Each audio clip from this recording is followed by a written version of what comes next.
Welcome to this series on n8n, the beginner series. So let us see what is going to be covered in this video.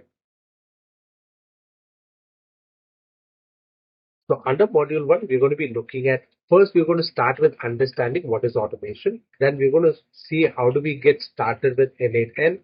We're going to build some practical workflows, and then we're going to enhance that with some logic and data. And then we're going to see how, of course, the most talked about AI and advanced automations. And then we're going to look at some of the best practices and the next step forward from the basic series.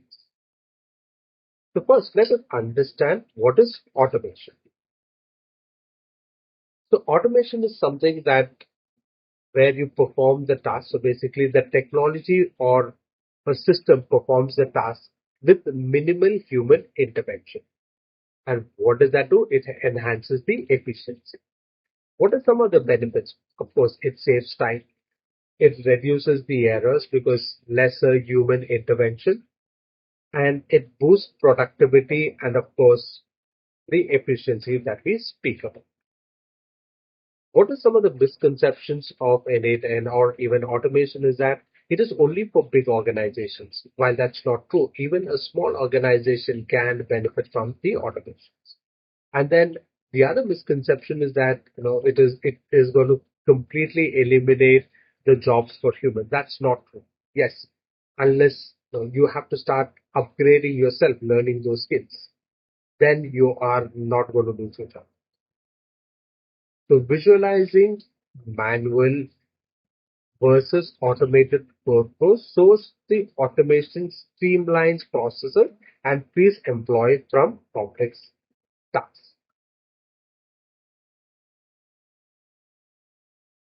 So what are the three main difference between the manual work, AI, and of course the automation?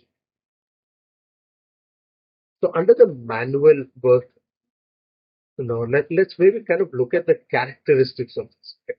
So the first one, under manual work, it requires human effort. It is time consuming and prone to errors, especially when it comes to repetitive tasks. Whereas the automation benefit, it handles those repetitive tasks. It is rule-based tasks, okay, and improves speed and consistency.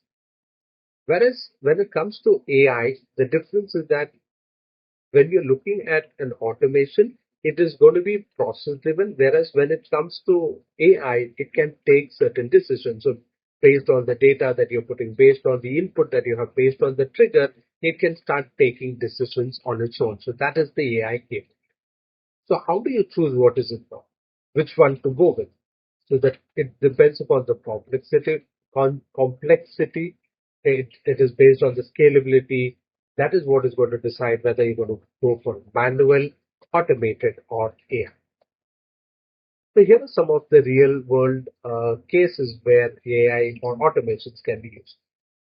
So a couple of months back, we were working with a company where we wanted to help them with some recruitment process. So the case study is that they had roughly about 1,200 resumes. So see, one thing is we could have a person going through those 1,200 resumes, keying in the contact details or the email or the phone number, etc. Or this entire process could be automated. So what we did is we uploaded that entire 1,200 plus resumes onto ChatGPT, and we asked ChatGPT to give the contact details in an Excel file. The next step, we were able to rank those resumes based on the skills, based on the competencies, etc. So that's another thing that we were able to do, and of course come up with interview questions based on the specific resume and the role that was there. So that's for the age. Now let's look at it from a marketing perspective. For marketing, we are able to generate captions. We are able to generate heading. We are able to generate the ad, the text ads. All of these is something that can be done for marketing, generating your email content, responding to emails. All of these are some basic examples that I can think of. Let's assume when it comes to inventory, it could be humanly impossible when you have large chunks of order to go through those inventory and check what is under stock, etc. While this is where another step of automation can be brought in. and of course for a lot of these MIs, reportings, etc. So these are some basic real world examples that we are looking at. Let's move ahead. So now, I'm sure you might have heard of other automation tools, and the common ones here are, of course, Zapier. Then there's Make, and the one that we are talking about, which is n8n. Now, Zapier or Zap, also sometimes referred to, it is user friendly with wide app integration. However, the challenge with that is it is subscription model, or the complete model is based on subscription. The next one is the make. So this, of course, is the challenge with this is the the learning curve is much higher for make. Of course, it is very user friendly. It has a lot more integrations, lot more customization options. However, the learning curve is definitely higher for make. So that's where n8n comes into play. One, because it is an open source. Okay.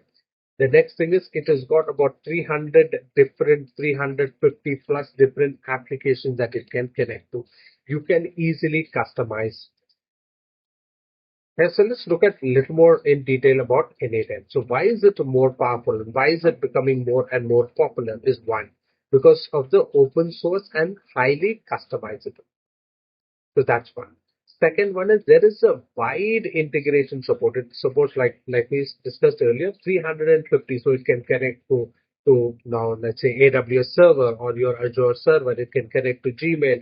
It can connect to Google Drive. It can connect to Microsoft Excel. It can connect to all of these different integrations is possible with n8n.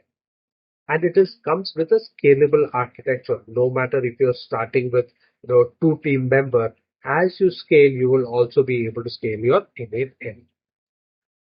And even if you are if you're not a developer, so that's the other advantage. It's a completely no code or low code. Yes, there are ways that you can build in with code, but otherwise it's completely no code or low code application. So these are some of the advantages of n8n. Okay, and let's jump into to the system and look at the n8n book. So I will see you on the other side.